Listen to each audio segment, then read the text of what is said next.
Good evening. In today's session, we are going to learn all about the 11th module, that is work, power, and energy. So please give heading work, power, energy, and this is the analysis of last 10 years for JEE and NEET. You can note it down.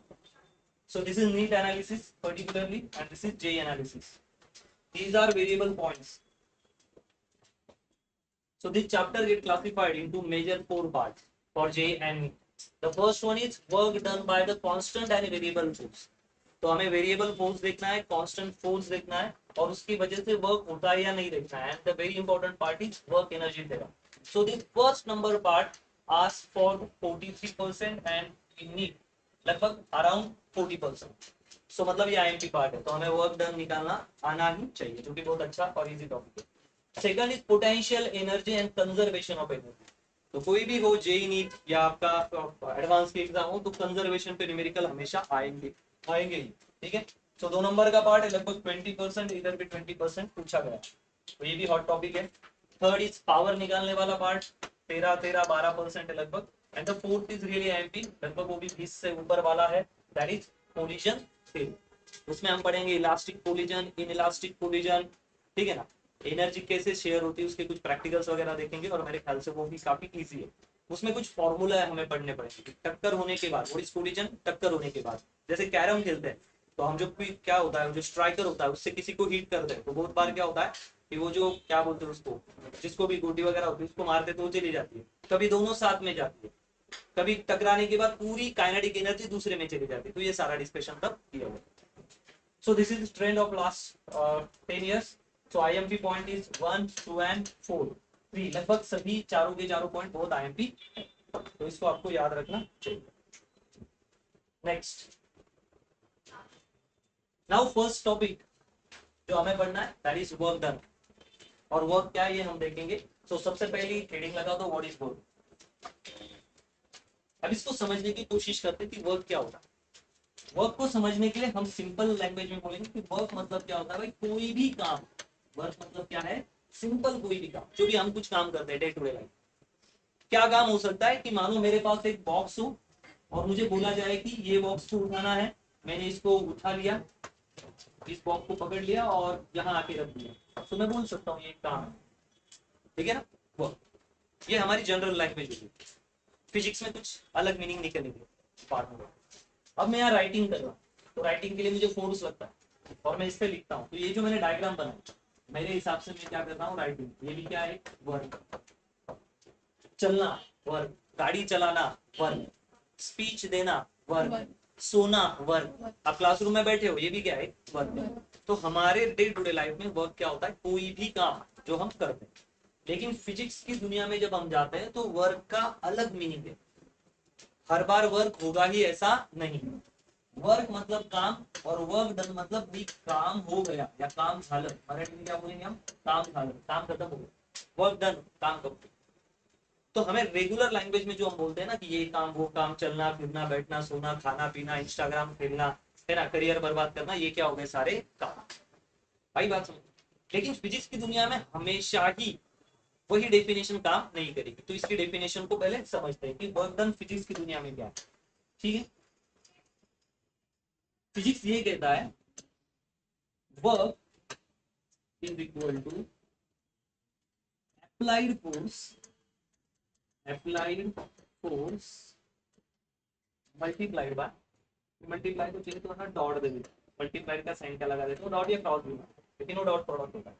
Applied force multiplied by displacement. Displacement. तो work का formula क्या होता है, simple, force into displacement. आप x भी use कर सकते हो, एस भी यूज कर सकते हो. बहुत सारी किताबों में एक्स मिलेगा, कहीं भी एस मिलेगा. एस का मतलब क्या पकड़ना है या एक्स का मतलब क्या पकड़ना है, डिस्प्लेसमेंट, एक जगह से दूसरी जगह जाओ. याद रखेंगे कि ये जो है ये डॉट प्रोडक्ट है, मतलब ये क्या है, स्केलर प्रोडक्ट. क्या कहेंगे हम इसको, स्केलर प्रोडक्ट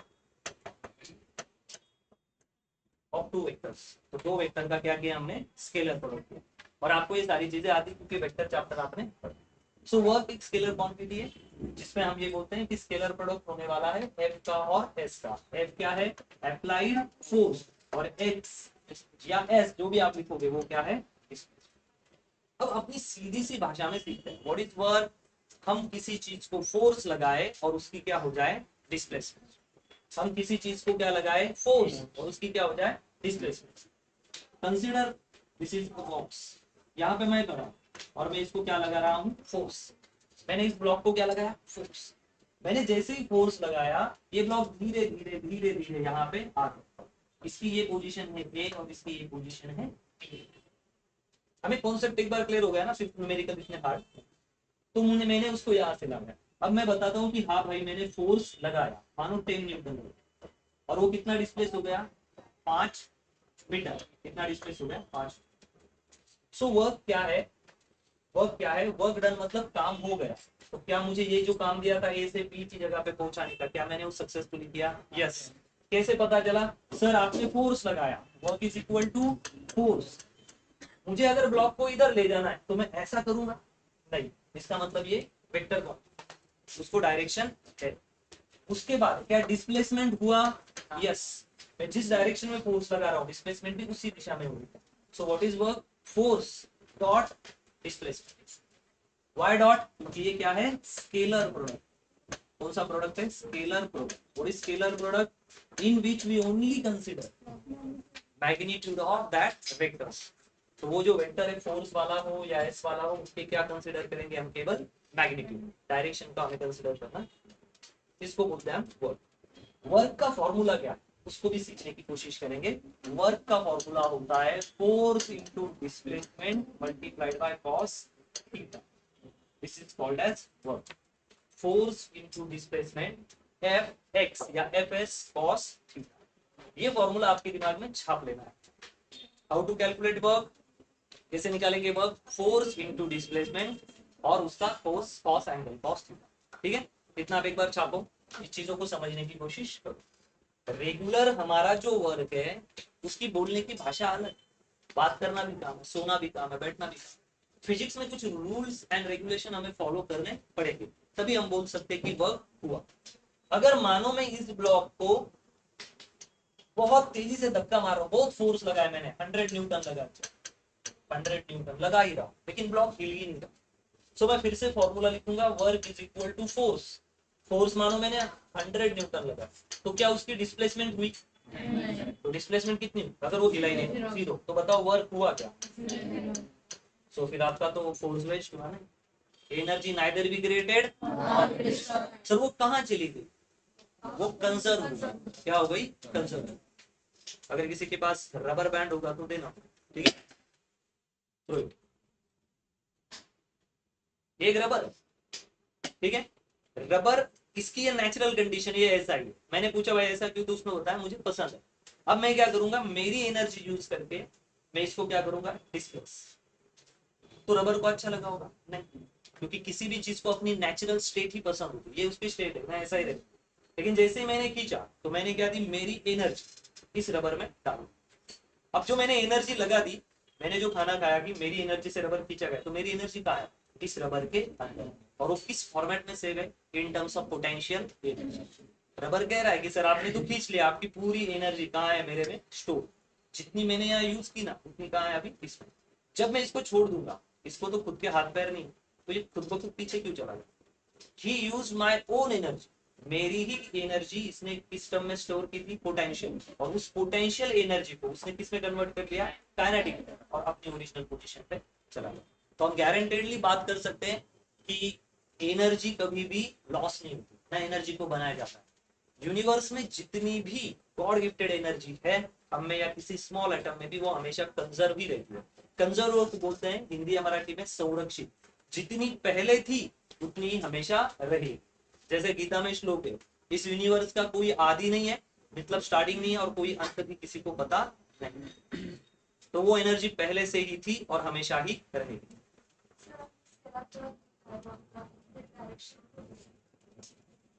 वेक्टर बोला ना, वेक्टर में क्या होता है, मैग्नीट्यूड और डायरेक्शन। और मैंने क्या बोला, मैं केवल किसका प्रोडक्ट करूंगा, स्केलर का। तो बस मैं उसकी मैग्नीट्यूड का ही गुणाकार करूंगा। लेकिन जिसकी मैग्नीट्यूड का गुणाकार करना है वो तो एक्चुअली क्या है, वेक्टर क्वांटिटी। अगर मैं कहता हूं कि मैं 40 की स्पीड से नासिक से मुंबई जा रहा, फिर आपने पूछा कितनी की स्पीड से सर, तो मैं क्या बताऊंगा 40। तो मैं घर पे ही 40 की स्पीड से ब्रूम ब्रूम कर रहा था क्या छोटे बच्चे की तरह, मैं गया था। लेकिन आपने क्या पूछा, आपने ये नहीं पूछा कि 40 की स्पीड से कहाँ गए थे, आपने पूछा कल जहां भी गए थे कितनी की स्पीड से गए, 40। और ये सवाल पूछा सर आप कितनी स्पीड से कहाँ गए थे, मैं बोलूंगा 40 की स्पीड से मुंबई गया था, द्वारका नासिक। तब मैंने क्या बताया, magnitude as well as direction. When we introduce या when we say only magnitude, vector तो पूरा है लेकिन मैंने वेक्टर में केवल क्या बताई, मैग्नीट्यूड, तो स्केलर प्रोडक्ट, और मैंने मैग्नीट्यूड के साथ डायरेक्शन भी बताई, तो क्या आएगा आपका vector product of two vectors. सही बात, ठीक है। तो ये सब कुछ हो गया, फॉर्मूला ये याद रखना चाहिए। इसको क्लियर करता हूँ, मेरे ख्याल से इसमें कोई दिक्कत नहीं आना चाहिए। एक न्यूमेरिकल कर देते हैं इसके, एक ब्लॉक, ब्लॉक का वजन है 10 केजी, ब्लॉक 10 केजी, ब्लॉक को हमने कितना लाया आगे 6 मीटर, कितना लाया यहाँ से 6 मीटर, और ये करने के लिए मैंने फोर्स लगाया 6 newton. Find find work done, बहुत सिंपल करना है। व्हाट इज द, हाँ फॉर्मूला क्या है, work done is equal to force into displacement cos theta. S भी लिखता हूँ, डी भी लिखता हूँ, जो आपको एक्स भी लिखता हूँ, जो आपको सही लगे। Force into displacement cos theta. Force की कितनी वैल्यू है 6 न्यूटन, डिस्प्लेसमेंट कितना हुआ यहाँ से यार 6 मीटर, और दोनों में एंगल कितना है कॉस, कॉस गिव मी अ पेन।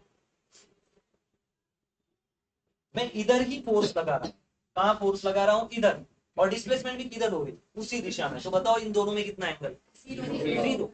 अगर मैं फोर्स इधर लगा रहा हूँ और डिस्प्लेसमेंट ऊपर हो गई तो 90, मैं फोर्स आगे लगा रहा हूँ और डिस्प्लेसमेंट पीछे हो गई 180 डिग्री। ऐसा होगा कभी कि हम फोर्स आगे लगा रहे हैं लेकिन डिस्प्लेसमेंट पीछे हो गई, होती है।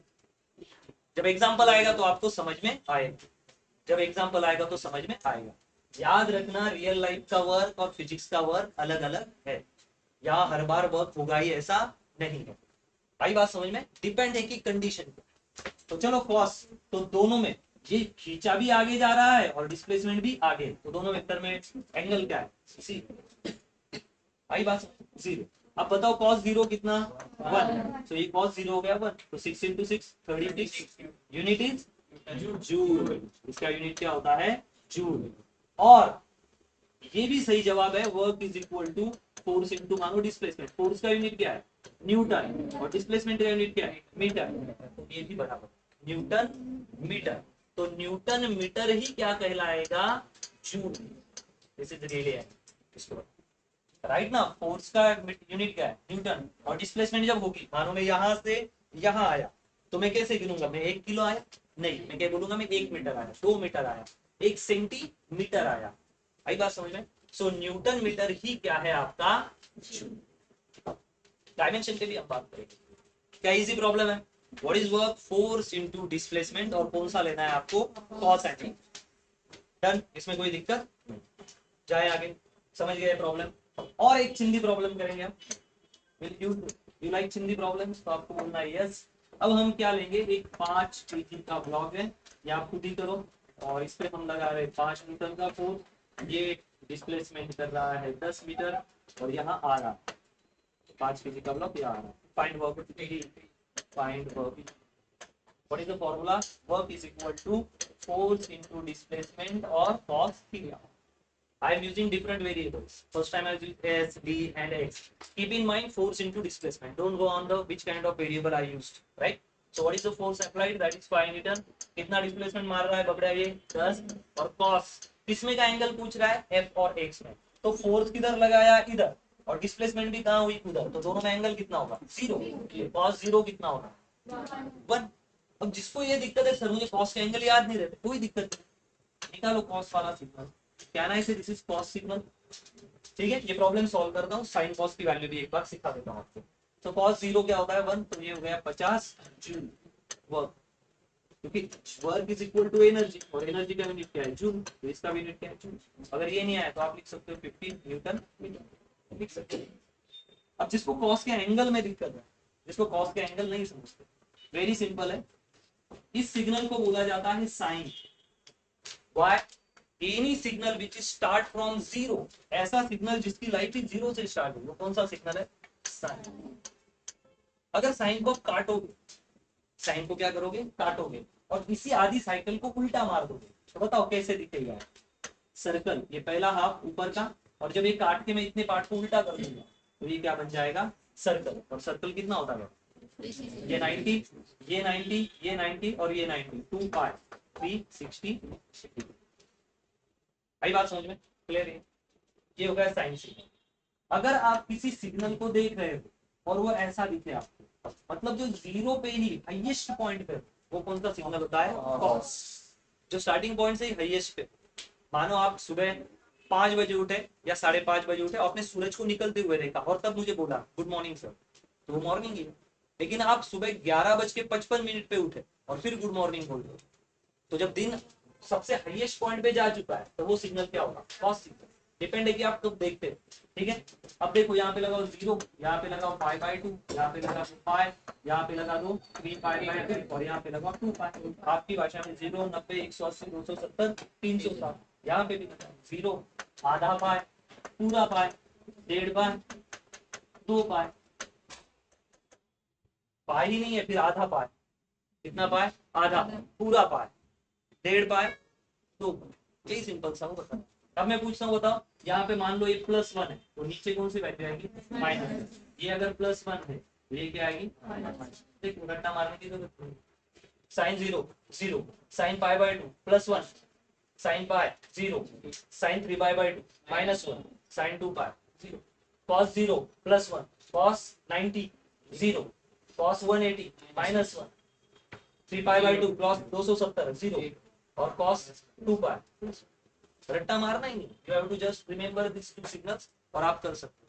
साइन के अगर 90 डिग्री आगे जाए तो क्या होगा, अभी ऑफ टॉपिक बात आ गई, लेकिन जिनको नहीं आता वो देख लो फटाफट, क्योंकि आपको साइन कॉस आने ही चाहिए। अगर मैं साइन के, मानो ये साइन सिग्नल है और मैं साइन के साइन ओमेगा टी प्लस π/2 तो कौन सा सिग्नल बने। ये क्या बोल रहा है, साइन का जो एंगल है ना उसके आगे और कितना चले जाओ, π/2 90 डिग्री। ये π/2 है ना यहाँ पे। अब देखो ये पूरा साइन दिख रहा है, अगर मैं यहाँ चला जाऊं, अब बताओ कौन सा सिग्नल दिख रहा है, कॉस। मतलब मैं साइन के π/2 आगे जाऊं तो कौन सा सिग्नल आता है, और कॉस के और π/2 आगे तो कौन सा सिग्नल आता है, निगेटिव।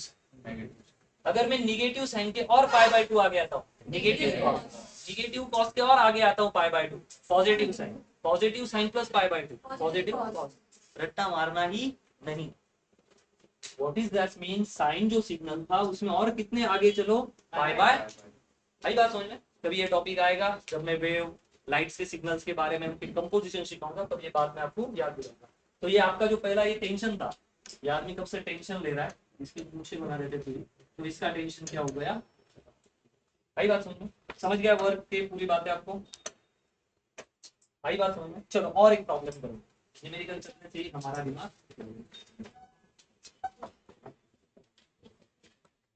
ये 2 kg का एक ब्लॉक है, ठीक है, इसको ऊपर खींचा जाता है। आई बात, फोर्स की वैल्यू है 2√2 और ये कितने डिग्री से खींचा जा रहा है, 45 डिग्री से। आई बात समझ, क्लियर है। यहाँ से खींचा जाएगा और इसको यहाँ लेके जाया जाएगा, यहाँ से लगभग 2 मीटर डिस्टेंस पर। तो बताओ वर्क डन कितना होगा, find work done, this is question, find work done. अब पहला काम है कि इस फोर्स के वेक्टर रिजॉल्व करने पड़ेंगे। खींच कैसे रहे उसको, ऊपर की तरफ। तो सोचो इसके वेक्टर क्या होंगे, जिस साइड में एंगल है वो साइड क्या होती है, हमेशा कॉस। तो ये मेन फोर्स 2√2 कॉस 45 और इसका एक ऊपर वेक्टर बनेगा, वो होगा 2√2 साइन। ठीक है। अगर इसको ये नहीं समझा तो एक वीडियो मैंने बना के रखा है, रिजोल्यूशन ऑफ वेक्टर, 10 मिनट का वीडियो है। उसमें वेक्टर होते ही क्यों है, एक्स क्यों होता है, वाई क्यों होता है, और रियल लाइफ में हम सुबह शाम वेक्टर्स यूज ही करते हैं, डेली यूज करते हैं।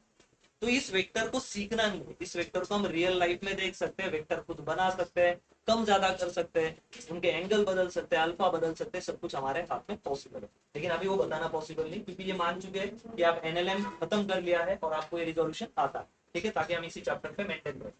सो ये वेक्टर है, इस ब्लॉक को हम ऊपर की तरफ है, कितने एंगल से, 45 डिग्री से। तो जिस साइड में एंगल है उसको कॉस ले लो, 2√2 cos 45 और 2√2 sin 45, तो इसके वेक्टर रिजॉल्व हो गए। अब इस वेक्टर को अगर हम सॉल्व करेंगे इसको, तो आप मुझे बताओ 2√2 cos 45 कितना होता है, 1/2 कैंसिल, यहाँ कौन सी वैल्यू बची, केवल 2, कौन सी वैल्यू बची, और यहाँ भी करेंगे 2√2 और sin 45 कितना होता है 1/2, ये भी चला गया, तो इसकी भी वैल्यू कितनी आ गई। चाहिए तो हम फ्रेश डायग्राम बना दें। ये 2 kg का ब्लॉक है, इस पे एक जो फोर्स लगा था उसके दो हिस्से हो गए, एक लगा ये 2, ये क्या लगा 2, और एक ऊपर क्या लगा 2, मतलब ये 2√2 फोर्स दो हिस्सों में बढ़ गया, एक बन गया हॉरिजॉन्टल डायरेक्शन में 2 और एक बन गया ऊपर वाली डायरेक्शन में 2। और ये ब्लॉक कहां से कहां चल गया है, जहां से लगभग 2 मीटर की दूरी पे जाके ये ब्लॉक रुका है। ये 2 kg का ब्लॉक कहां से कहां गया, 2 मीटर इतने डिस्टेंस पे गया। अब चलो देखते हैं कि वर्क डन कैसे हुआ, क्या हुआ। हम पहले ये वाला एक्स डायरेक्शन का 2 यूज कर लेते हैं, बराबर है, इस पे फोर्स लगा, एक टेंशन भी सीखने को मिलेगा। Work done is equal to force into displacement cos theta. कितना फोर्स लग रहा है यहाँ पे, कितनी डिस्प्लेसमेंट मार रहा है ये 2। तो एक्चुअली ब्लॉक किस दिशा में जाना चाहता था, आगे, और हम कौन सा फोर्स पकड़ रहे हैं, आगे वाला। तो बताओ आगे वाला फोर्स और डिस्प्लेसमेंट में कितना एंगल बन गया, 0। तो क्या डालेंगे यहाँ पे कॉस। एक्चुअली अगर सेम डायरेक्शन रही तो कॉस लिखना ही मत, क्योंकि कॉस 0 कितना आएगा 1।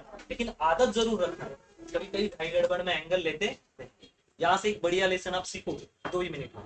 तो बताओ कितना आया, ये तो 1 हो गया, और 2 इंटू 2 4 कितना वर्क हुआ 4।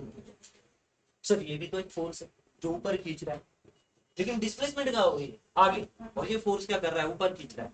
तो क्या वर्क होगा उससे, पता नहीं, जवाब एक होगा ही नहीं, लेकिन हमें भरोसा नहीं तो हम कैलकुलेट करेंगे। ठीक है, नीचे कर देता, ऊपर वाले फोर्स के कारण work is equal to force into displacement cos theta. कितना फोर्स है ऊपर 2, फोर्स कहाँ है ऊपर, और डिस्प्लेसमेंट क्या हो रही है आगे, क्योंकि ब्लॉक यहाँ से कहाँ गया है आगे। तो फोर्स डिस्प्लेसमेंट कितनी मीटर 2, और बताओ दोनों में एंगल कितना है, कितना 90 डिग्री। तो cos कितना डाल दिया मैंने 90, what is cos 90, 0। So work is equal to, keep in mind work is equal to 0। याद रखना जब फोर्स और डिस्प्लेसमेंट, फोर्स और डिस्प्लेसमेंट में 90 डिग्री एंगल हो, तो वहां पे वर्क कभी भी हो नहीं सकता। फिजिक्स की दुनिया में वर्क होता नहीं। ये आपका एक जबरदस्त लेसन है। याद रखना जब भी कभी आपका लगाया हुआ फोर्स और डिस्प्लेसमेंट में अगर 90 डिग्री एंगल हो, तो बिना कुछ कैलकुलेशन के डायरेक्ट लिख देना, वर्क डन कितना होगा वहां पे सी। और अगर आपकी फोर्स की डायरेक्शन और वर्क की डायरेक्शन, सॉरी फोर्स और डिस्प्लेसमेंट की डायरेक्शन अगर सेम हो, तो कॉस लगाने की जरूरत नहीं, वैसे भी कॉस क्या आएगा 90। लेकिन आपने लगाया फोर्स आगे और डिस्प्लेसमेंट हो रही है पीछे, तो कितना एंगल आएगा 180 डिग्री, और cos 180 कितना होता है -1। ये सारी चीजें आपको दिमाग में, क्या प्रॉब्लम समझ गया, ठीक है। और एक करें इस पे, फंडामेंटल्स बहुत ज्यादा जरूरी है, विदाउट फंडामेंटल्स हम बहुत ज्यादा कुछ नहीं कर सकते। वेक्टर्स आपको हमेशा हेल्पफुल रहेगा। Now prepare one problem, the weight is 5 kg, the applied force is what 5√2। ठीक है, एंगल ले लेते हैं 45 डिग्री, बराबर है 45 डिग्री ले लेते हैं, और इसको जो डिस्प्लेसमेंट करवाना है वो करवा देते हैं 5 मीटर। तो सबसे पहला काम रिजोल्यूशन ऑफ वेक्टर कैसे होगा रिजॉल्व, ये साइड क्या आएगी, मैं साइड में कर देता हूँ, क्या बनेगा ये, यहाँ पे क्या आएगा 5√2 cos 45। जिस साइड को एंगल लगा हुआ हो वो साइड क्या लेंगे हमेशा cos। तो आप प्ले चेक करके बताओ क्या होगा, 5√2 cos 45, तो 5√2 cos 45 कितना 1/√2 मर गया, कितना है यहाँ पे 5। तो मैं लिखता हूँ, मैं इसको हटा देता हूँ, क्या लिख देता हूँ डायरेक्टली 5। ये कैलकुलेशन, ऊपर भी क्या आएगा 101% 5, क्योंकि ऊपर कौन सा है 5√2 इंटू साइन 45, साइन 45 कितना होता है 1/√2, तो ये 1/√2 और रूट कैंसिल, यहाँ भी कितना आया 5। तो बताओ ये फोर्स लग रहा है और कितनी डिस्प्लेसमेंट होगी 5, तो इस फोर्स के लिए निकालो कितना आएगा। So work done is equal to, work is equal to F dot S cos theta. Force कितना है भाई 5, डिस्प्लेसमेंट इस डायरेक्शन में कितनी हो रही है यहाँ से यहाँ तक 5 मीटर, और cos एंगल 0 डालने के बाद क्या आएगा 1, तो कितना होगा 25 फॉर दिस फोर्स, कितना आएगा work done 0। Work is equal to F S cos 90 degree. कितना डिग्री अभी? 90 डिग्री। चीज इधर जा रही है और फोर्स कहाँ लगा रहा है? ऊपर। आपको मुंबई जाना है और गाड़ी मालेगांव की तरफ जा रहे हो, जाओगे कभी? नहीं। और गए तो क्या बोले, क्या रे चिच्चा क्या करने आए हमारे मालेगांव, ऐसा बोल देंगे। तो कितना डिग्री है? 90। फोर्स कितना है? 5। डिस्प्लेसमेंट 5। कॉस 90 0। Everything is 0। तो अगर आपको किसी चीज को आगे भेजना है तो ऊपर मत खींचो, वरना वर्क होगा नहीं। क्योंकि वर्क क्या था, यहाँ से यहाँ भेजना। डन। मेरे ख्याल से इतना नॉलेज आपके लिए। आगे बढ़ो।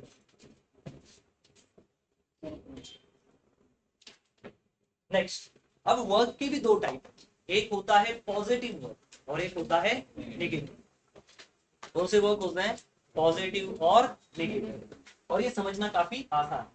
इस पे एनएसटी सीटी में या कभी कभी जेई लेवल पे भी या नीट लेवल पे भी सवाल आ जाते हैं।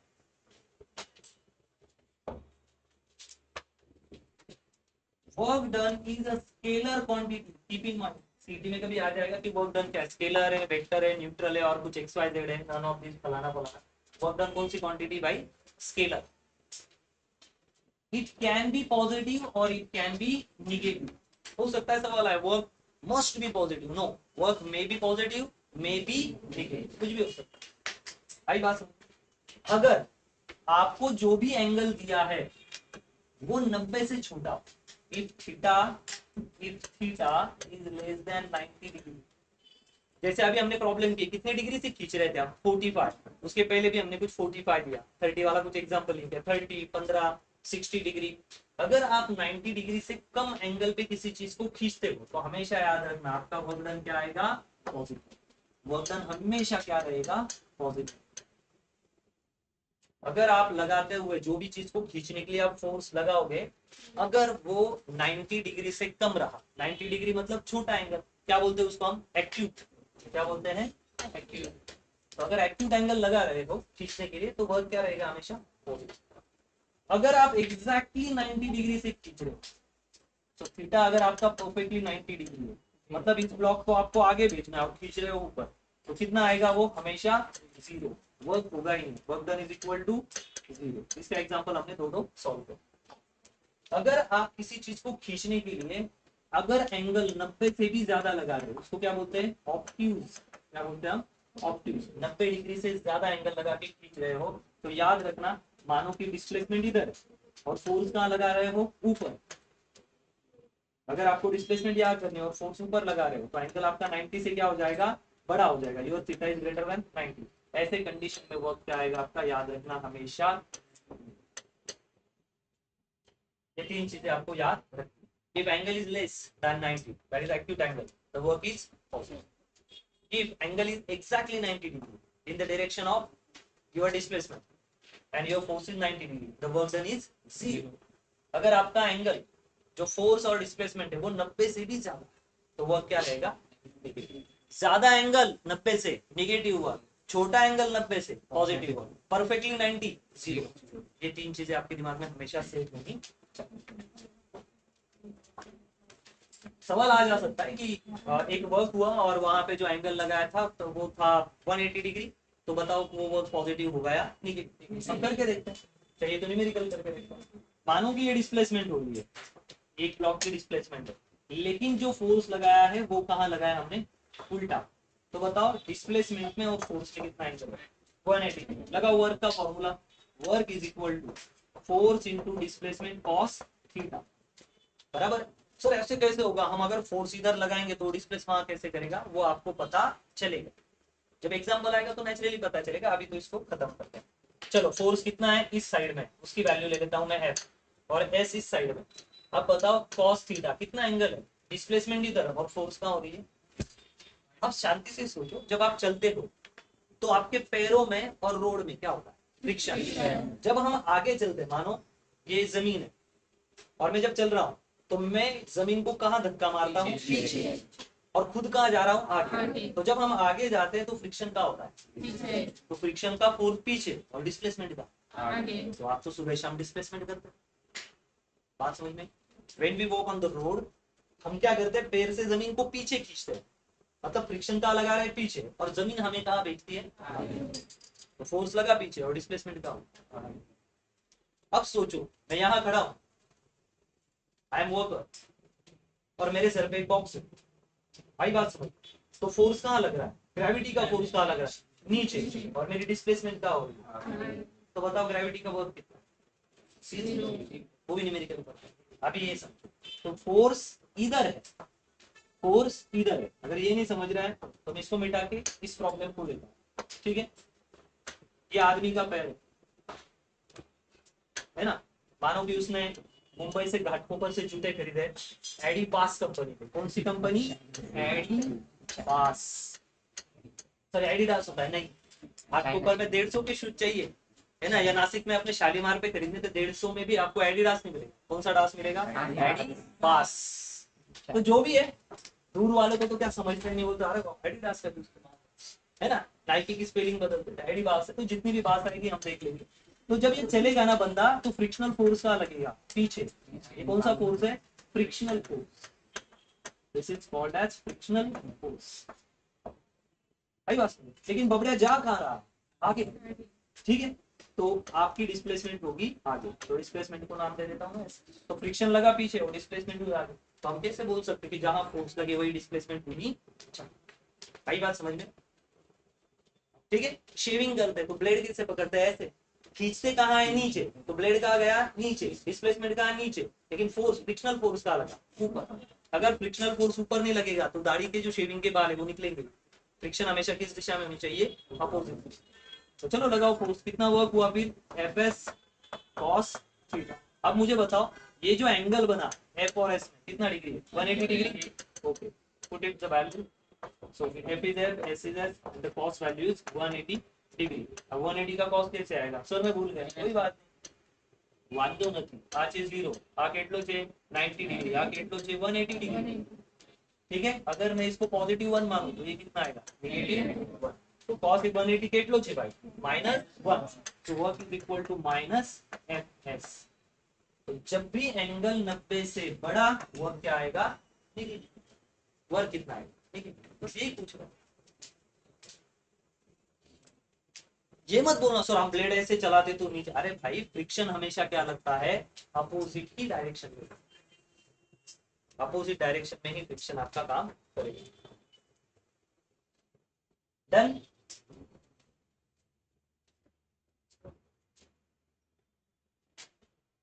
डन, समझ में आया। 3 चीजें याद रखेंगे। इफ एंगल इज एक्टिव, छोटा एंगल जिसको क्या बोलते हैं मराठी हिंदी में, लघु कोण, 90 से छोटा लघु कोण, लेकिन ऐसे ऐसे मत करना, वैसे मत कर देना, वो सेल्फी वाला अलग होता है ना। आजकल वो नया ट्रेंड ऐसा फोन लेते आईने के सामने पकड़ के तुम लोग वो स्टेटस रखते, मतलब खुद को नहीं दिखाना, किसको दिखाना चाहते हो, मोबाइल। दिखाओ, क्या दिक्कत है, तो लोग मोबाइल के प्यार में पड़े। लेकिन ऑफ द टॉपिक है, हमें क्या सोचना है, पॉजिटिव वर्क के बारे में। इफ एंगल इज छोटा लघु कोण, तो वर्क क्या रहेगा, पॉजिटिव। अगर वो 90 डिग्री है तो वर्क क्या रहेगा, 0। अगर वो फैला हुआ है 90 से भी बड़ा है तो वर्क क्या रहेगा, नेगेटिव। यही हमें समझ आई बात समझ में, मेरे ख्याल से ये भी कॉन्सेप्ट एकदम ठीक है, आप आराम से समझ गए। नेक्स्ट, इसके यूनिट्स के बारे में हम बात कर रहे हैं। जो यूनिट हमारा क्या होना चाहिए, परफेक्ट। हो सकता है कि आपको प्रॉब्लम में न्यूटन मीटर या जूल में पूछे ही ना, आपको पूछे कि बताओ इसके सीजीएस यूनिट क्या है, कौन से यूनिट, सीजीएस, सेंटीमीटर, ग्राम, सेकंड वाला, तो वो भी हमें आने चाहिए। ठीक, कभी कभी मस्ती आता है तो ये लोग पूछते हैं। चलो वर्क का क्या फॉर्मूला है, एफ एस, ठीक है। Work is equal to force into displacement. Force का यूनिट बताओ भाई, न्यूटन, और ये क्या है, डिस्प्लेसमेंट, उसका यूनिट है मीटर। तो यहाँ पे आएगा न्यूटन और मीटर। कितना न्यूटन, अगर मैंने कुछ लिखा ही नहीं तो कितना न्यूटन, फिर एक। अगर मैं 2 3 4 नहीं लिख रहा तो फिर कितना मानो, केमिस्ट्री में हम पढ़ते हैं ना, व्हेन आई राइट H2, कितना H2, एक मोल, एक नहीं, बीच में केमिस्ट्री, एक मोल नहीं, एक पानी लिया सर, एक कितना, एक मग, एक बादली, एक टैंकर, एक ओशियन नहीं, यहाँ आगे जो वैल्यू होती है this is called as stoichiometry, ये मोल की वैल्यू है। उसी तरह अगर मैं लिख रहा हूँ force is equal to, work is equal to force into displacement, तो फोर्स मतलब कितना यूनिट है, न्यूटन, कितना न्यूटन, कितना न्यूटन, एक। साइंटिस्ट का नाम हमेशा साइंटिस्ट के नाम से अगर हमेशा हम यूनिट बनाते हैं तो उसका इनिशियल इसमें लेना पड़ेगा कैपिटल, ये रूल है। इसमें न्यूटन छोटा नहीं था, बड़ा न्यूटन, मतलब वो बड़ा नहीं था, उसके नाम की इनिशियल वर्ड कैपिटल है। और कितना मीटर बोल रहे हैं आप, डिस्प्लेसमेंट मीटर में लेते हैं 1 metre. Are you understanding? Forces, force का यूनिट होता है न्यूटन, तो कितना न्यूटन सर, एक बार लिखा है तो एक ही होगा। और एस मतलब डिस्प्लेसमेंट, डिस्प्लेसमेंट किस में लेते हैं आप, अगर यहाँ से आप यहाँ आ गए तो कैसे गिनोगे, 2 लीटर चला या 2 मीटर चलता है, मीटर। तो अब अगर यहाँ एक डिस्प्लेसमेंट है तो कितना, 1 metre. So 1 newton into 1 metre is equal to 1 joule. 1 newton into 1 metre is equal to 1 joule. आई बात। लेकिन किसी को ये जूल जो हम बोल रहे हैं इसको सीजीएस सिस्टम में इसको क्या बोलते हैं हम, work done is said to be 1 erg. क्या बोलेंगे हम उसको, 1 जूल नहीं बोलेंगे, अब क्या बोलेंगे, 1 अर्ग। सर फिर न्यूटन की जगह पे क्या लगाएंगे, 1 डाइन, डायन नहीं बोलना 1।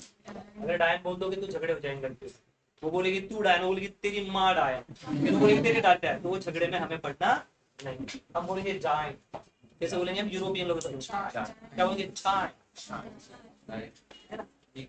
तेरी दादी डायन, तेरी माँ, ऐसा हम बोलेंगे डायन, ठीक है ना, ऐसा ऐसा। आई बात। तो जहां यहाँ जूल होता है सीरियस सिस्टम में क्या होता है, अर्ग। यहाँ हम न्यूटन बोलते हैं वो फोर्स को क्या बोलते हैं सीरियस में, डायन। यहाँ हम यहाँ मीटर बोलते हैं वो क्या बोलते हैं, सेंटीमीटर। ये सीरियस सिस्टम पर, ये क्या है अपनी एसआई सिस्टम या एमकेएस मान लेते हैं हम। और यहाँ क्या है हमारी सीजीएस। यहाँ पे हम न्यूटन को डायन बोलेंगे, मीटर को बोलेंगे सेंटीमीटर और जूल को बोलेंगे अर्ग। हो सकता है कि आपको प्रॉब्लम सॉल्व करने को बोला जाए लेकिन रिजल्ट किसमें पूछा जाए, आपको अर्ग में। तो डरना नहीं, न्यूटन इज डायन एंड मीटर इज सेंटीमीटर। ये एक यूनिट का तरीका है, एमपीएस, सीजीएस, एसआई, एफपीएस है ना, ये हमने पहले चैप्टर में कहा। सो जैसे 1 जूल मतलब 1 न्यूटन इंटू 1 मीटर, उसी तरह सीजीएस सिस्टम में 1 अर्ग इज इक्वल टू 1 अर्ग is equal to 1 dyne multiplied by 1। This is very small. So now we can compare it, दोनों में क्या डिफरेंस है, कंपेयर भी कर सकते हैं। कंपेयर करके देखो, यहाँ पे लिखा हमने 1 जूल और इसका डायन में कन्वर्जन करके लिखा, यही पे बता देता हूँ। 1 जूल क्या होता है, 1 newton 1 metre is equal to किसके बराबर होता है, 10⁵ डाइन इंटू 10⁵2 सेकेंड। इसका मतलब 1 जूल इसके बराबर है 10⁷ डाइन। क्या पूरा लिखने की बजाय शॉर्टकट मार देता हूँ, शॉर्टकट कर लेता हूँ ताकि हम बस आगे भाग सके। 1 जूल इज इक्वल टू 10⁷ अर्ग, ये याद, 1 जूल इज इक्वल टू 10⁷। याद रखना, कुछ कुछ चीजें हमें याद ही रखनी पड़ेगी, रूल एंड रेगुलेशन है, ऐसा ही है। तो हम फोर्स को न्यूटन मीटर में लेते हैं, इधर लेते हैं डायन सेंटीमीटर।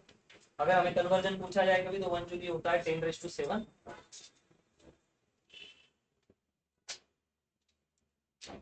ओके, याद रखना, प्रॉब्लम समझिए, तो प्रॉब्लम करोगे तो नेचुरली ये चीजें आएंगी। एक एनसीईआरटी का सवाल नोट्स है तो उसको मैंने लेके आया, एक एनसीईआरटी का सवाल करेंगे। अब हम सिंपल ऐसा नहीं फोर्स लगाएंगे कि एक ब्लॉक को 10 न्यूटन से खींचा, एक ब्लॉक को फलाना फलाना खींचा, इसके साथ वो कर दिया। अब हम बात करेंगे वेक्टर्स की दुनिया में। एक ब्लॉक को मैंने कितना फोर्स लगाया, -8 + 2j + 3k न्यूटन। कितना लगाया, -8 + 2j + 3k न्यूटन, कितना फोर्स मैंने ब्लॉक को लगा। उसके बाद वो कितना डिस्प्लेस हुआ, 4 metre along the Z axis. NCERT का सवाल है तो आपने करना ही चाहिए। चलो इसका वैल्यू निकालते हैं, आईएमपी क्वेश्चन है, NCERT asked, read the problem, read carefully. A body is a constraint to move along the Z axis. Constraint motion की प्रॉब्लम एनएलएम में हमने देखे, एक बॉडी पे ऐसे फोर्स लगाए कि वो कहां मजबूर हुआ जाने के लिए, along the Z axis. Force लगाया तभी जेड में जाएगा, कहीं भी जाना हो दुनिया में तो क्या लगाना पड़ता है, force. Without force motion possible नहीं, विदाउट फोर्स मोशन पॉसिबल। तो उन्होंने कहा body constraint to move along the Z axis of a coordinate system. एक कोऑर्डिनेट सिस्टम में एक बॉडी को खींचा जा रहा है और वो कहां जाने को मजबूर हो चुकी है, अब जेड एक्सिस में। Is subjected to a constant force है, और उस बॉडी पे कौन सा फोर्स लगाया है, एफ। और जबकि एफ की वैल्यू क्या देके रखा है, वो पकड़ेगा द बबड़िया given 1 i cap plus 2 j cap plus 3 k cap newton, इतना फोर्स बबड़िया ने लगा। और इसके कारण वो जो ब्लॉक है जिसको कौन सा फोर्स लगाया हमने, F इज इक्वल टू, वैसे ले लेता हूँ या ले लेता हूँ, चलो कितना न्यूटन लगा, ये वाली ये फोर्स की वैल्यू जो मैंने लिख दिया, अभी नहीं लिखता हूँ, ये वैल्यू तो हुआ। वेयर आई जे के आर यूनिट वेक्टर्स, पूरी दुनिया को पता है आई जे के क्या है, unit vector. What is unit vector? Very simple, unit vector से हमें डरना नहीं। देखो यूनिट वेक्टर्स क्या होता है, व्हाट इज यूनिट वेक्टर, ये थोड़ा बीच बीच में मैं यूनिट वेक्टर का भी ध्यान दे रहा हूँ, don't worry. What is unit vector? जिसकी वैल्यू क्या हो, vector vector whose value is 1 और अदर वर्ड यूनिटी, ऐसा वेक्टर की जिसकी वैल्यू क्या हो 1 विथ डायरेक्शन, जिसको डायरेक्शन हो लेकिन खुद की वैल्यू हमेशा कितनी बनी रहे। सर ये वेक्टर को रियल लाइफ में कैसे देखना, देख सकते हैं हम तो, आई बात समझ। मैंने ये डिसाइड किया कि मैं बात नहीं करूंगा किसी से, फिर भी एक बंदा आया और मुझे पूछा कि सर द्वारका कहाँ है, लेकिन मैंने क्या डिसाइड किया है, मेरा व्रत है, मैं बात नहीं करूंगा। मैंने क्या किया, एंड तो ये मेरी डायरेक्शन के कारण द्वारका इधर ही बराबर, ये जो आज कर रहा हूं उधर ही हमें द्वारका मिलेगा। क्या मेरे इस हाथ दिखाने के कारण वो द्वारका गया? यस। तो मेरे हाथ में वही काम किया जो उसको द्वारका पे ले। इफ एनी बड़ी आस्क मी कि सर ये क्लास का ऑफिस का, तो मैं कैसा हाथ करूंगा, इधर। तो मेरा हाथ में मुंह खोले बिना क्या वो बराबर ऑफिस में पहुंचेगा? तो आप बोलोगे यस। तो मेरे हाथ ने क्या किया, काम। तो अगर मैं इसकी वैल्यू 0 पकड़ू तो वो ऑफिस में पहुंचेगा। तो इन्होंने क्या, साइंटिस्ट लोगों ने इस हाथ को भी एक वैल्यू दी, और वो वैल्यू क्या है, आई कैप जे कैप के कैप। अगर हम कोऑर्डिनेट सिस्टम बनाए, क्या बना ले, कोऑर्डिनेट सिस्टम, तो याद रखना अगर मैं इसको कह रहा हूं एक्स एक्सिस, तो अगर मैं एक्स की तरफ हाथ दिखा रहा हूं किसी को, तो इस हाथ की वैल्यू 0 नहीं है, ये डायरेक्शन। साइन बोर्ड तो देखी होगी ना आपने, रोड पे साइन बोर्ड होता है ऐसा, है ना, यहाँ लिखा होता मुंबई और ऐसा एरो कर दो, ठीक है। अगर कहीं इधर होगा मालेगांव, क्या रे भाई क्या चल रहा, मालेगांव जा रहा हूँ, तो ये डायरेक्शन क्या बता रही, मालेगांव। इधर लिखा होगा पुणे, पुणे में तो आपको पता है ना, अरे मतलब समझ रहे हो ना, नॉटी नहीं शुद्ध बोलने वाले लोग, ठीक है, उठे चाले पुण्याला, है ना, ओके। तो हमें चिढ़ाना नहीं उनको, आपको भी फ्यूचर में जाना पड़ेगा जॉब के लिए, तो बोलेंगे कि ये वीडियो में ये लोग थे, है ना। तो मुंबई पुणे मालेगांव, मालेगांव में जाओ तो क्या रे भाई चलना, समोसा चाहिए पीते, क्या पीते, चाहिए, चाय नहीं, कॉफी नहीं, क्या पीते वो लोग, चाहिए, है ना। मेरे दोस्त वो लोग भी ऐसी बातें करते, क्या रे फुकट के चाय पीते, चाय, है ना। किसी का नाम छाया होगा तो उसको लगेगा अच्छा मुझे बुला दो, ऐसा नहीं, ठीक है। हमें डायरेक्शन पढ़ना है, मत जाओ छाया माया में मत जाओ। ये वाई डायरेक्शन है, ये कौन सी डायरेक्शन है, अगर आप किसी को एक डायरेक्शन में उंगली बता रहे, उंगली नहीं करना है किसी के साथ लेकिन उंगली बता रहे, तो आपको इस दुनिया में क्या बोलना है उसको, आई। अगर इसको बोलना है कि इसकी वैल्यू है -x, मतलब वो किसके डायरेक्शन में बता रहा, एक्स की अपोजिट डायरेक्शन में, फिलहाल हम एक्स माने। अगर कोई चीज ऊपर जा रही, जैसे कि रॉकेट ऊपर जा रहा है, तो वो किस वेक्टर की दुनिया में जा रहा है, इसकी वैल्यू हमेशा क्या रहेगी, 1। तो सर ये रहेगी क्यों, डायरेक्शन बता। If anybody says that the one body is moving in x direction, so you have to write down the value of that thing multiplied by r cap. If छिपकली जो ऊपर जा रही climbing on the wall, तो क्या बोलेंगे हम, छिपकली is going on j cap. अगर कोई आगे आ रहा है तो उसको क्या बोलेंगे हम, k। ये एक लैंग्वेज जिसको हमें समझना पड़ेगा। वेक्टर की दुनिया में आई कैप जे कैप और क्या होता है, ठीक है, इतना सिंपल, डरना कोई बात। सर लेकिन मैं एक्स लिखूंगा, अरे भाई वेक्टर की दुनिया में एक्स नहीं लिखा जाएगा, क्या लिखा जाएगा, आई। अपनी अपनी अलग भाषा होते, भाई बात समझ में। आप जापान में जाओगे और बोले और भाई यार, ऐसा नहीं बोलना है, चुंगचांग चिंगचांग हो गया, उनकी भाषा अलग है, आपको वहां जाके ऐसा करना। अभी ये मूवी वगैरह में देखा, हमारे लोग झुकते नहीं, ऐसे खड़े रहते और क्या चल रहा है। चाइना में ऐसा नहीं, चाइना छोड़ो, जापान में चाइना वाले तो अभी जाने दो, क्या बोलने का उन लोगों पे, है ना। आपने बहुत सारे लोग वैसे ही दिखते इधर के,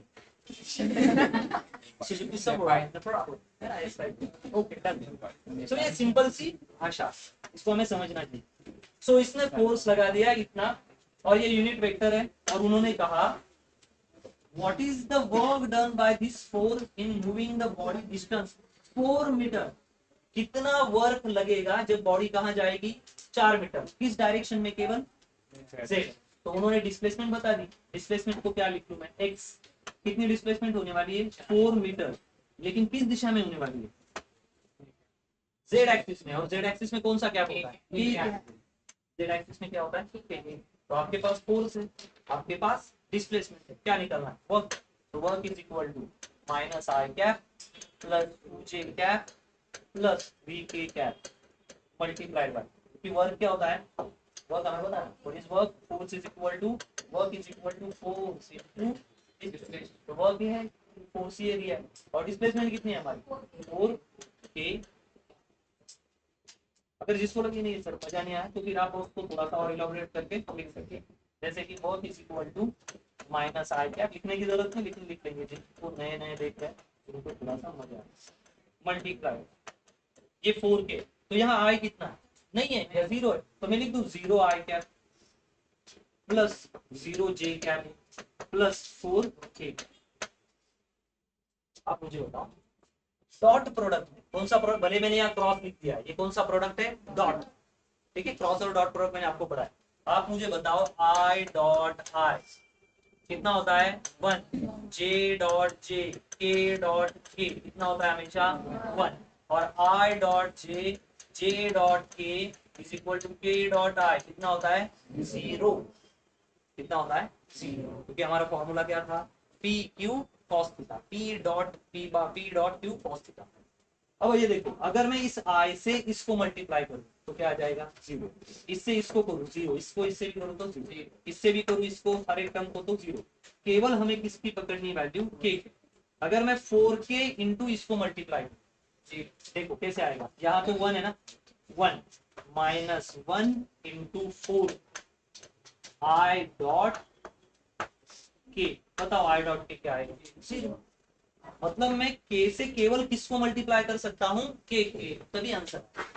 are you understand why 11 chapter are too much serious, क्योंकि ये जो वेक्टर्स की दुनिया है ये आपको ना 11th में छोड़ेगी ना 12th, इसलिए 11th के सारे फंडामेंटल एकदम स्ट्रांग होने चाहिए। अब मैं इस 4k से 2 को मल्टीप्लाई करता हूँ, ठीक है, ये तो क्या हो गया भाई 0 प्लस 2 इंटू 4 8 जे डॉट के, जे डॉट के, बताओ कितना आंसर आएगा 0, क्या आ जाएगा ये भी 0। अब आगे मल्टीप्लाई करता हूँ, ये सब ऐसे भी खत्म हो गया, 3 इंटू 4 12 और k डॉट के कैप डॉट के कैप, बट के कैप डॉट के कैप कितना आएगा 1, तो आंसर कितना आएगा हमारा 12 जूल। ये हो गया सॉल्व, या आंसर नहीं लेकिन बिंदास लिख लेना 12। इतना बुद्धि लगाना नहीं है, के की वैल्यू दी ना हमें तो आई जे को मल्टीप्लाई मत करो, डायरेक्ट के का लो, 3 इंटू 2 3 इंटू 4 12, और डायरेक्ट के डॉट के कितना आएगा 1, तो लिख दो work done is equal to 12। ये प्रॉब्लम हो गया हमारा, ठीक है। कोई डाउट है इसमें, what is work, force into displacement, और आगे cos theta. What is the cos, angle between force and displacement, वो हमें डालना। वेक्टर की दुनिया में हमें कोई डरने की जरूरत नहीं। चलो हम इस प्रॉब्लम को बदल के ये करते हैं, ये प्रॉब्लम बहुत ही मजेदार, मजा ना भी आए तो क्या बोलना, मजेदार।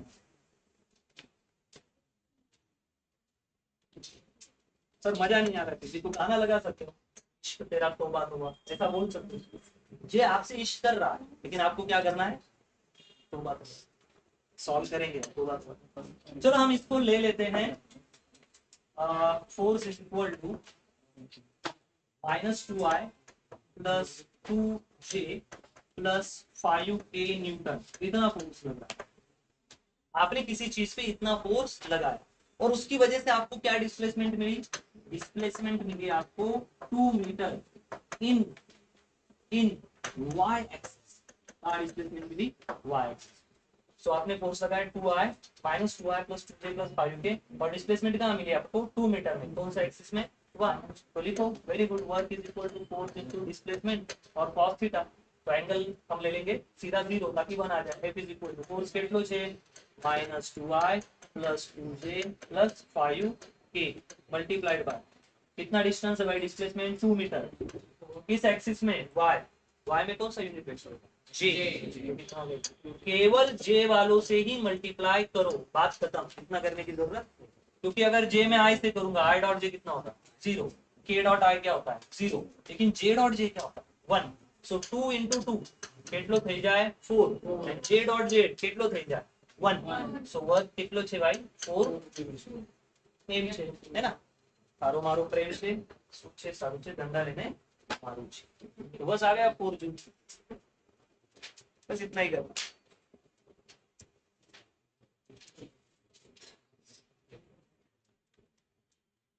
डन, जाए आगे। समझ रहा है? आप इससे नंबर ऑफ प्रॉब्लम बना सकते हो और इसको सॉल्व कर सकते हैं। नेक्स्ट और प्रॉब्लम्स की दुनिया में, A woman presses against a wall with a force of 10 Newton. एक महिला जिसको घर पे कोई काम नहीं, तो थोड़ा स्टोरी ऐसा एलिवेशन देंगे ना प्रॉब्लम। एक सुंदर महिला, लेकिन ऐसे सुंदर बोलने में भटक नहीं रहा, तो हम एक सुशिक्षित अच्छी महिला ऐसा बोलते। सुंदर बोलते ही फिर मन में कुछ समझ रहे हो ना? एक महिला जो है वो एक दीवार के पास खड़ी थी, काम नहीं था तो उसने सोचा कि चलो कुछ देखते हैं, तो उसने यूट्यूब पे गलती से वीडियो देख लिया और उसको पता चला कि yes I can find the work done is equal to force into displacement by cos. है ना, उसकी बॉडी में एकदम शक्ति है ना। उसने एक ड्रिंक्स भी ले लिया और बस अभी मैं क्या करूंगा, वुमन प्रेस अगेंस्ट द, और उस वुमन ने क्या किया, इस दीवार को धक्का मारने लगा। इज प्रैक्टिसिंग टू फोर्स उस हस्बैंड, कैसे उसको धक्का मारने लगा। और कितना फोर्स लगाया प्यारी महिला ने? 10 न्यूटन। कितना फोर्स लगाया? 10 न्यूटन। और ऐसा वो कितने समय तक करे? 10 मिनट तक। क्यों? कुछ काम ही नहीं है, तो 10 मिनट के लिए उसने क्या कर दिया, ये। अब ये बबड़िया हमसे पूछ रहा है, बताओ work, the work she done, लगाओ भाई फोर्स। वर्क इज इक्वल, ना ना ना, हम अच्छे लोग हैं, पूरा खानदानी तरीके से, F S cos W is equal to કેટલો फोर्स છે? 10। डिस्प्लेसमेंट कितना हुआ? 0। और एंगल कितना रखेंगे? 0। तो 0 मल्टीप्लाइड बाय एनीथिंग 0। तो महिला ने क्या काम किया? कुछ भी नहीं। सर उसने तो दीवार नहीं बनी, वो फोर्स क्या हो गया? कंजर्व। वो कुछ भी नहीं किया। सर कुछ भी ना करना भी एक काम है। यस, ये ह्यूमन साइकोलॉजी के हिसाब से या इंसानों की दुनिया में हो सकता है, कुछ ना करना भी एक काम है। पापा बोलते हैं ना, तू शांत बैठ, कुछ भी मत कर, ठीक है ना। वो इंसान की दुनिया में लोग इतने तकलीफ देते हैं कि कुछ ना करना भी एक काम। लेकिन फिजिक्स ऐसी चीजों को मानता, उसने बोल दिया मुंह पे कि भाई तू कुछ काम की। अगर उसका हस्बैंड आए, ए तू क्या कर रही थी आज दिन भर? उसने कहा मैं दीवार को धक्का देके बड़ा फ्लैट बना रही। तो हस्बैंड समझ गया कि ये एक टप्पा आउट है। सर पे एक टप्पा आउट। चलो आगे बढ़ो। दूसरा problem, to raise a 2 kg steel beam to a height 10 meter on a bridge being built required work of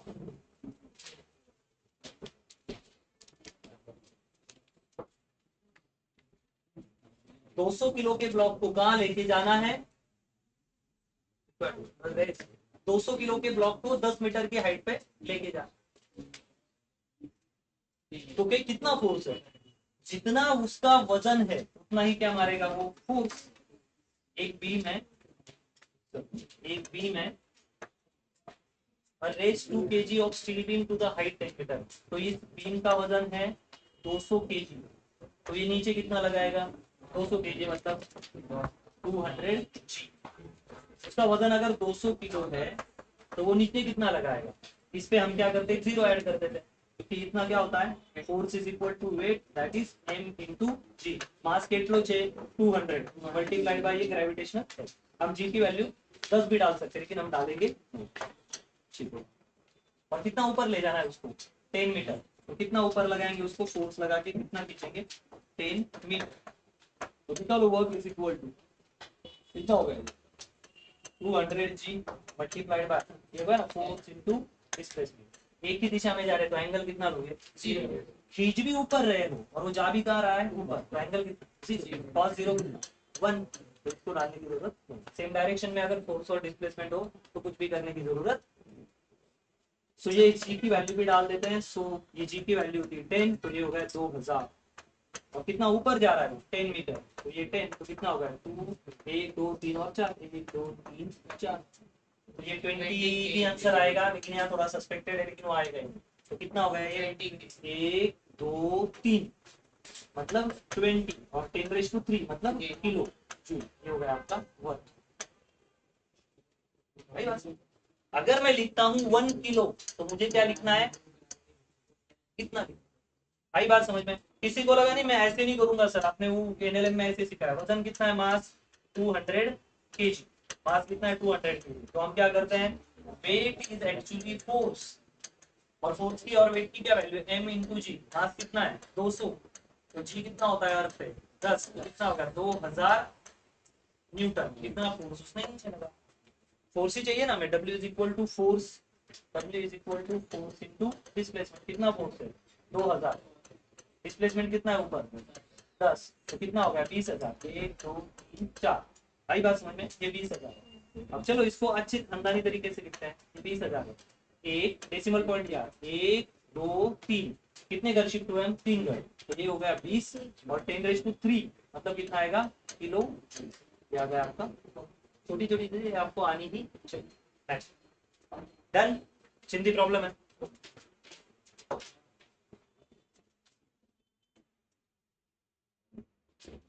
जबरदस्त, शानदार, जबरदस्त, जिंदाबाद, नवाजुद्दीन सिद्दीकी का डायलॉग। अच्छा इसका आंसर भी है, when an object is at rest there is no work done by the object because,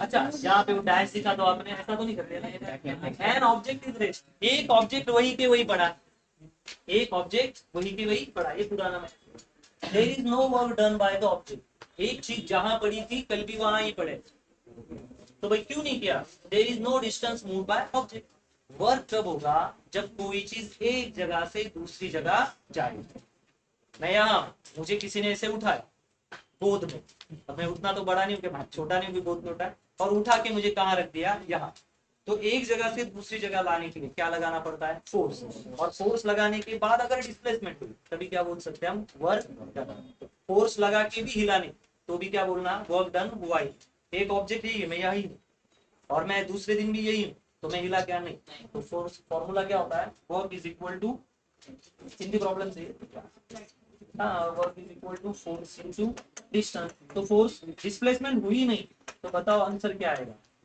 zero, तो अगर कोई चीज मूव नहीं कर रही है तो क्या बोल देना है कि वहां पे कोई भी टाइप का वर्क डन हुआ, डन, ये भी एक चिंगले टाइप का प्रॉब्लम था।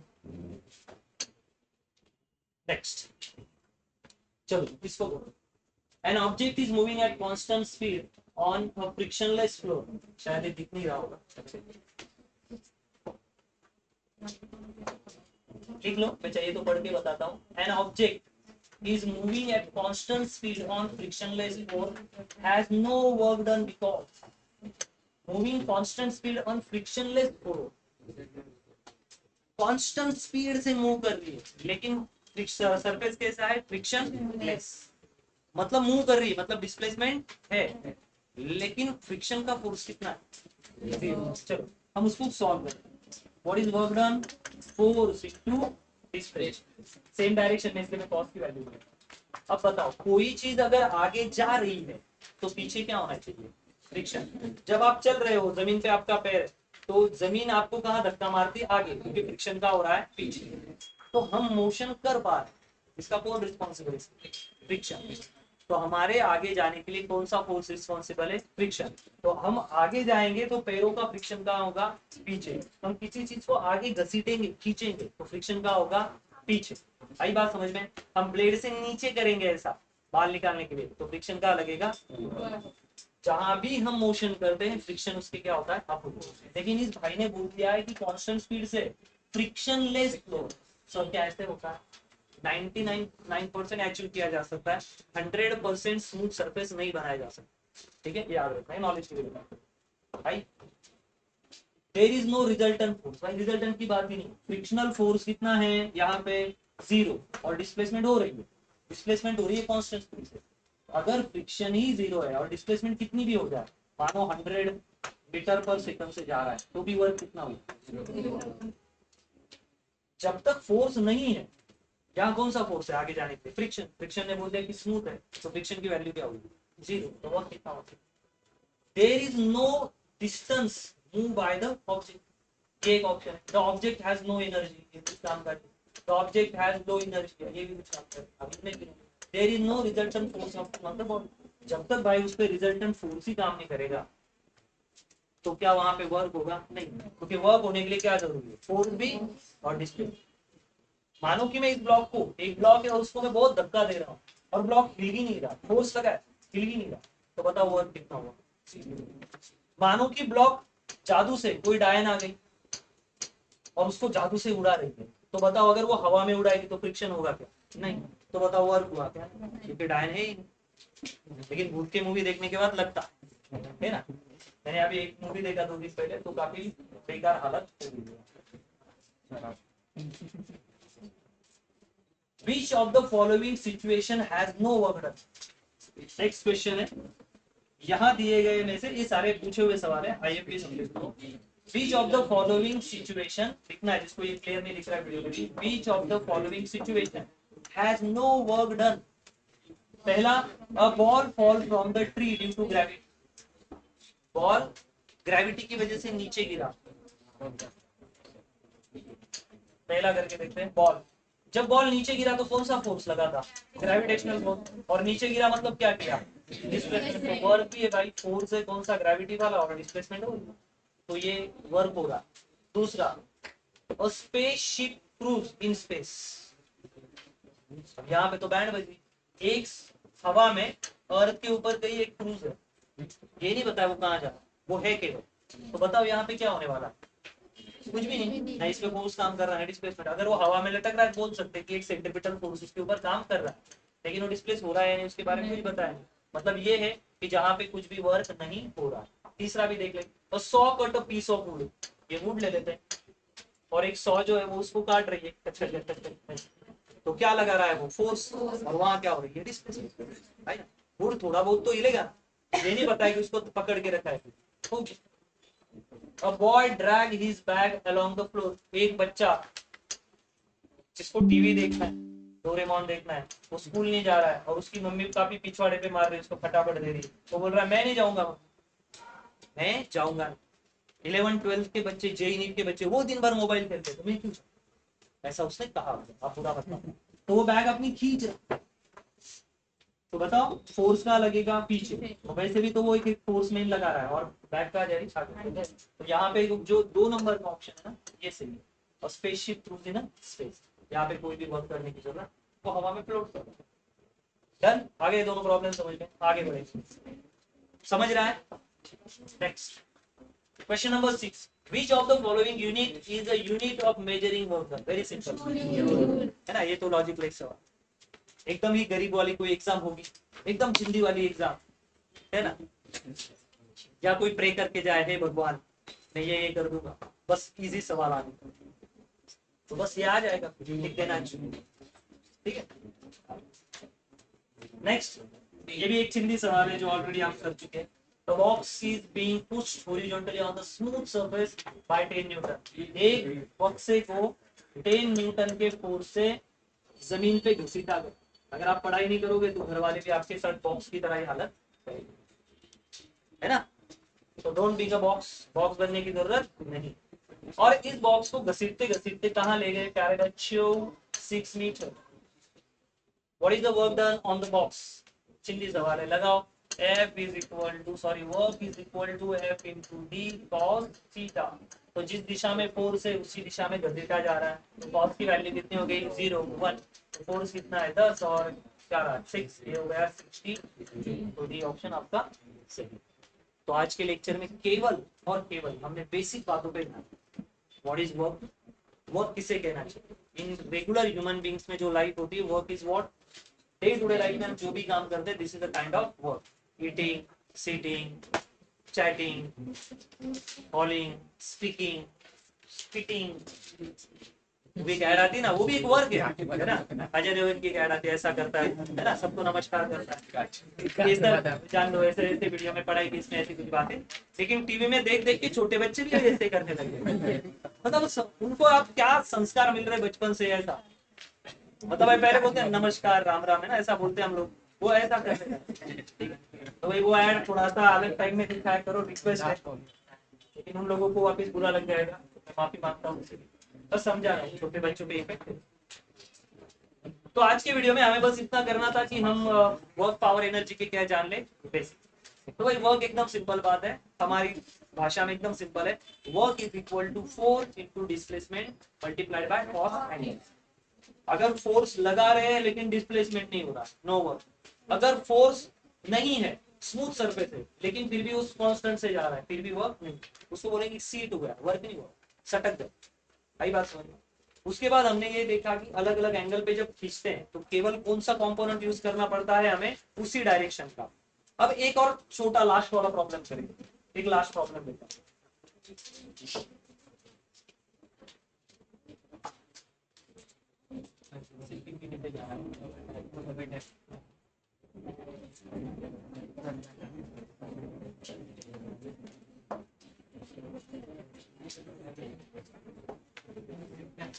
एक प्रॉब्लम कर लेते हैं लास्ट वाला, ग्रेविटी के ऊपर क्या एक प्रॉब्लम है, वो हो गया तो फिर मजा आएगा। Please write down problem.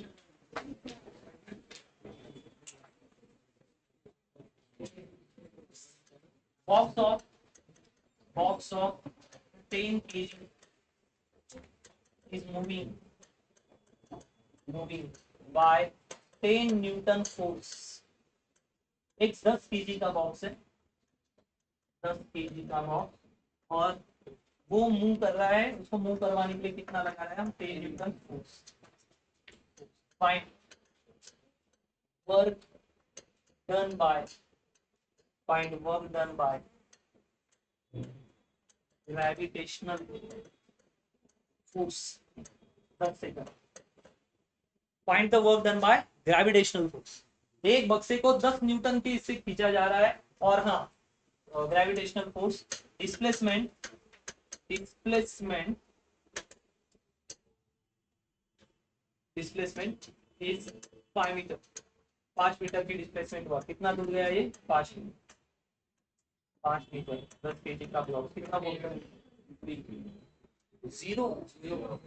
Answer कितना आएगा, 0। ये तो हमारा लगाया गया फोर्स, उसने क्या पूछा, ग्रेविटेशनल फोर्स ने लगाई की वजह से कितना डिस्प्लेसमेंट हुआ। बताओ ग्रेविटी कहाँ खींचने की कोशिश करेगी, तो मैं लिख देता हूँ फोर्स गिवन बाय ग्रेविटी। लगा वर्क का मतलब, work is equal to force into displacement multiplied by cos angle. Work is equal कितना फोर्स है नीचे पता नहीं, एफ जी लिख देता हूँ मैं डायरेक्ट, एफ जी। कितना डिस्प्लेसमेंट हुआ ये, 5 हुआ है ना डिस्प्लेसमेंट। आप फोर्स नीचे लगा रहे हो ग्रेविटी का, और आगे वो चीज कहाँ जा रही है, आगे देखो। मैं यहाँ खड़ा हूँ और मैं कुछ बेच रहा हूँ, आलू ले लो, आलू, है ना, बढ़िया ब्रांडेड आइडिया है, कंपनी के आलू। Okay, so I am selling आलू, ठीक है। अब मैं सोचो कि मैं आगे जा रहा हूँ, तो ग्रेविटी मुझे कहाँ खींच रही है, ग्रेविटी का फोर्स मेरे बॉडी पे क्या काम कर रहा है, कुछ भी नहीं, क्योंकि ग्रेविटी खींच रही नीचे, और मैं कहाँ जा रहा हूँ, आलू लेके, ठीक है ना, और आप मजे ले रहे हो ताकि सर हमारे आलू बेचे। ओके, तो डिस्प्लेसमेंट कितना हुआ, 5 मीटर, और what is angle between them, 90 degree. बताओ cos 90 कितना, 0। So this work done by the gravitational force is, ही नहीं करनी, ये देखो कि लगाया हुआ फोर्स और डिस्प्लेसमेंट में एंगल क्या है। इफ एंगल इज 90 डिग्री तो work done is always 0, calculate नहीं करना। तो आप घाई मत करना, ये पढ़ना कि उसने किसका पूछा। हाँ, अगर ये पूछा जाए कि हमने लगाए हुए फोर्स का वर्क कितना है, so F is equal to what, F D cos theta, है ना। Every time I am changing that F S D, है ना, X. So just keep in mind force and displacement. Force कितना है 10, displacement कितनी हुई 5, और उसी डायरेक्शन में लग रहा है फोर्स और डिस्प्लेसमेंट, तो कॉस कितना हुआ 0, मतलब 1। कितना लगेगा 50, तो इसके लिए लगेगा 50 जूल, और ग्रेविटी के फोर्स के लिए वर्क कितना आएगा 0। ठीक है, तो आज का जो लेक्चर है उसको यही खत्म, ठीक है। Thank you so much, bye.